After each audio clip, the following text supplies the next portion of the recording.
Hi guys! For today's video, papakita ko sa inyo yung 2026 Triton GX Automatic. So mag-start tayo dito sa exterior and presence niya. Unang tingin pa lang, mapapansin mo agad yung bagong aggressive look ng Triton. Bold front grille design, sharp LED design, malapad at matibay na stance. Perfect to kung gusto mo ng pickup na pang negosyo pero pang forma rin.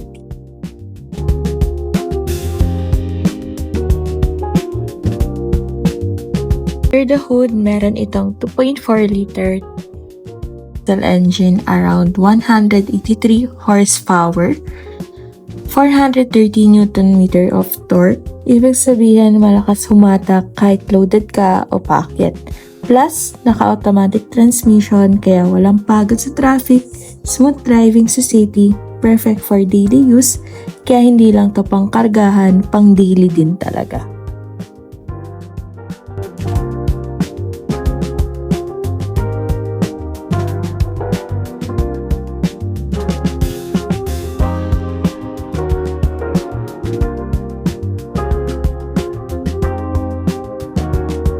Pagdating sa safety, kompleto ang Triton GX Automatic ng ABS with EBD, traction control, stability control, airbags, hill start assist, kaya kahit pang pamilya o pang negosyo, safe ka.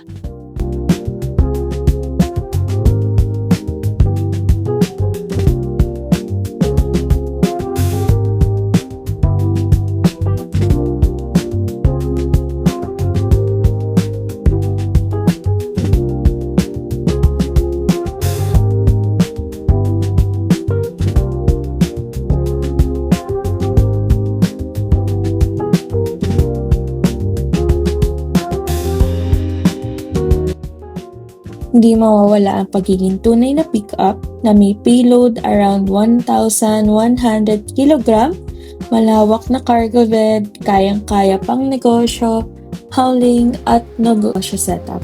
Ito yung tipong isang sasakyan lahat kaya.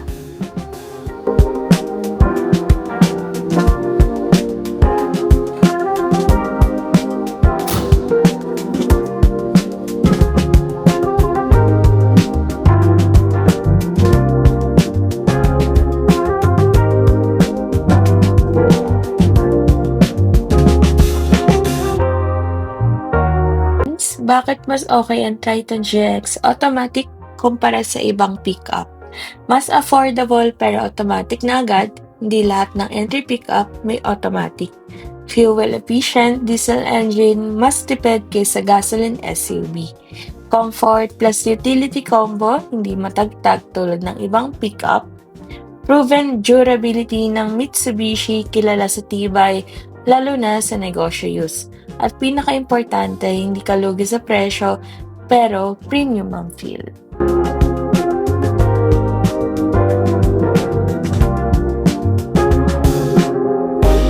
Ang presyo nito nasa around 1.4 million range for an automatic pickup with solid features. Sobrang sulit na nito.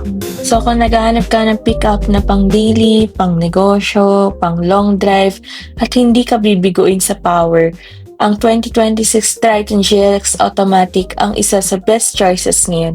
Kung gusto mo ng best deal, promos, at lowest down payment, message mo na ako, nandiyan sa screen lahat ng indicated na contact numbers ko. Tutulungan kita makuha yung dream car mo.